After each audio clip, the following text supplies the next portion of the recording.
What would you do if the very person meant to care for you wanted to destroy your future? Imagine being treated like a servant in your own home, denied happiness, and hated for no reason. But what happens when destiny chooses the one everyone has rejected? Stay till the end of this powerful Igbo folktale to discover how kindness defeated jealousy and how a wicked stepmother's evil plans came crashing down. Long ago, in the heart of Igboland, in the peaceful village of Umwago, there lived a kind and hardworking girl named Adis. She was known throughout the village for her gentle heart, beautiful smile, and respect for elders. Adis' mother died when she was very young. Her father, Nana, loved her dearly and did his best to care for her. But after many years, he married another woman named Nwakigo, hoping she would help raise his daughter. At first, Nwakigo pretended to be kind. She smiled at Adis and spoke softly whenever Nana was around.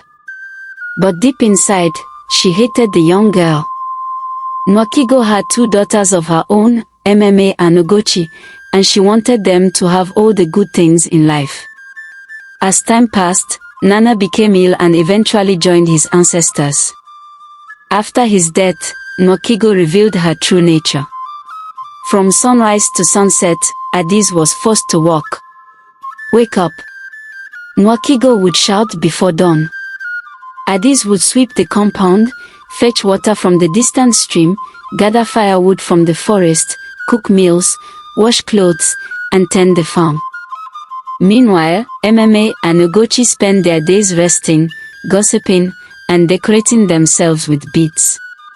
Whenever food was served, Adis received only leftovers. Whenever new clothes were bought, Adis got none. Whenever visitors came, Nwakigo hid Adis from sight. "You are nothing but a burden," Nwakigo would say cruelly. Yet Adis never complained. She remained humble and continued to treat everyone with kindness.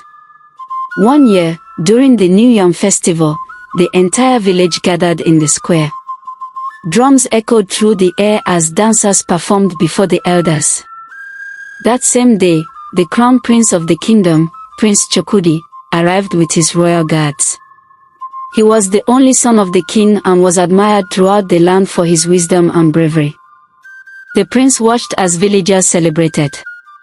Suddenly, he noticed a young woman helping an elderly widow carry a heavy basket. It was Adis. Though her clothes were simple and worn, her kindness shone brighter than gold. The prince could not take his eyes off her. "Who is that girl?" he asked. One of the elders smiled.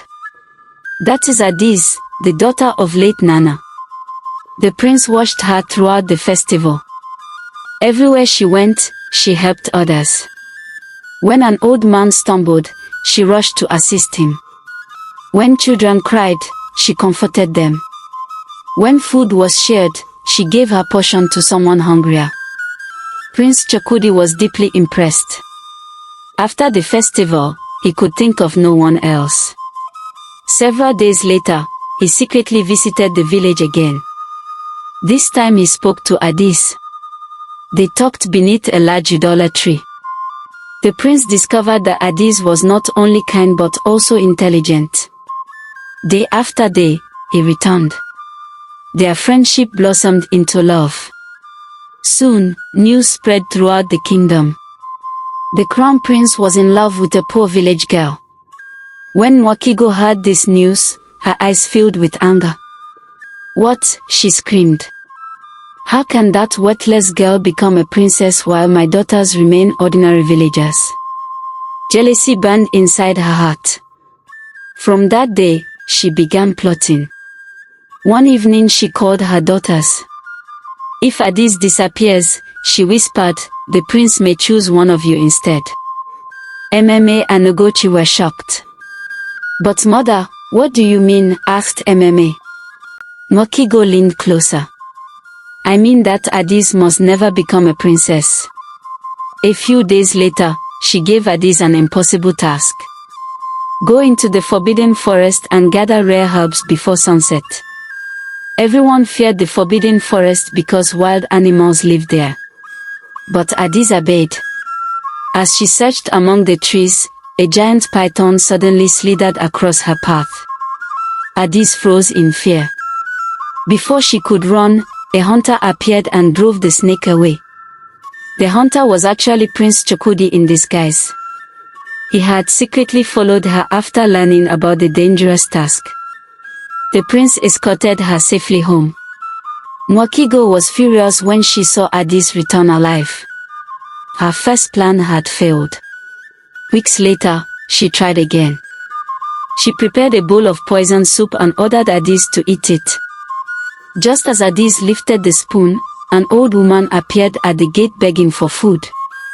Despite her hunger, Addis offered the soup to the old woman. The woman sniffed it and frowned. "My child, do not eat this." She revealed herself to be a respected herbal healer. After examining the soup, she discovered the poison. The entire village was shocked. Though no one could prove who had poisoned the meal, many suspected Nwakigo. Still, Addis forgave her stepmother. This kindness only made Nwakigo angrier. Soon, the king announced that Prince Chukwudi would choose a bride during a grand ceremony at the royal palace. Nwakigo immediately bought expensive wrappers and jewelry for her daughters. She planned to keep Addis locked inside the house. On the morning of the ceremony, she handed Addis a mountain of work. "Do not leave this compound," she ordered. Then she departed with MMA and Ugochi. Addis watched sadly as they left. She had no hope of attending. As she sat crying beneath a tree, the old healer appeared once again. "My child," she said, "your goodness has not gone unnoticed." The old woman gave Addis a beautiful wrapper woven with shining threads and coral beads fit for royalty. When Addis wore them, she looked magnificent. The healer arranged for a car to take her to the palace. At the royal ceremony, noble families from many villages gathered. Prince Chukwudi sat beside the king. Then Addis entered the palace hall. Everyone turned to look. Even the musicians stopped playing. The prince immediately stood. With a smile, he walked directly toward her. The crowd gasped. Nwakigo nearly fainted. Prince Chukwudi took Addis' hand and announced, "This is the woman I love. This is the woman I will marry." Thunderous applause filled the hall. The king himself welcomed Addis and blessed the union. Nwakigo's plans had completely failed. But her jealousy had not ended. That night, she secretly met a group of criminals. She promised them riches if they kidnapped Addis before the wedding. The criminals agreed. However, one of them overheard the entire plot and felt guilty. He reported everything to the palace guards. The king ordered an investigation. Soon, the truth was revealed. Witnesses testified against Nwakigo. The criminals confessed. Her evil schemes became known throughout the kingdom. The king was deeply disappointed. "Nwakigo," he declared, "instead of loving the child entrusted to you, you sought to destroy her." As punishment, she was banished from the kingdom. Her daughters, ashamed of their mother's actions, begged Addis for forgiveness. Addis forgave them. Months later, a grand wedding was held. Prince Chukwudi and Addis were married before the entire kingdom. People traveled from distant villages to celebrate. Drums sounded for days. Songs filled the air. The poor girl who had suffered under a wicked stepmother became a beloved princess. Years later, when Prince Chukwudi became king, Addis became queen. She was known for her kindness, fairness, and compassion. Under their rule, the kingdom prospered. And the people often told the story of the wicked stepmother whose jealousy destroyed her plans, while the goodness of her stepdaughter brought honor, happiness, and a crown. Moral of the story: jealousy and wickedness may seem powerful for a time, but kindness, patience, and a good heart will always triumph in the end. If you enjoyed this African folktale and learned something from Addis' journey, Don't forget to like, share, and subscribe for more captivating African stories filled with wisdom, culture, and life lessons. Also, tell us in the comments, what would you have done if you were in Adi's position? Until next time, remember kindness may be tested, but it always shines in the end.